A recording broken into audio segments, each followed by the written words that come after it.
If you want to use a new font in Word, Photoshop or any other program, here's how you can install fonts on your Windows computer step by step. So first step will be to download the font.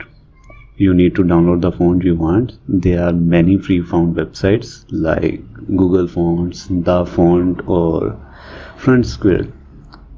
Go to one of these websites, find a font you like and click on download. The font will usually come in a zip file. And you have to extract the font. Go to your downloads folder and find the zip file. Right click on it and choose to extract all. Double click on it and it will open.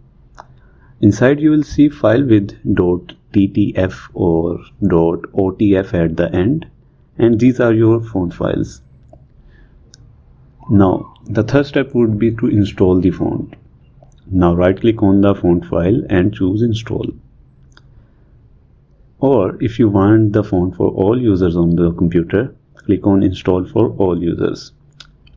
And that's it. The font is now added to your system, and now you can use this font, open any program like Microsoft Word or Photoshop or even Note Simple app. So you can go to fonts list and start using it.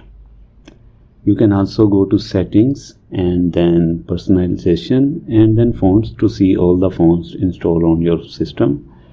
You can drag and drop new font files if you want to install them that way too. So that's how you can install any font on your Windows.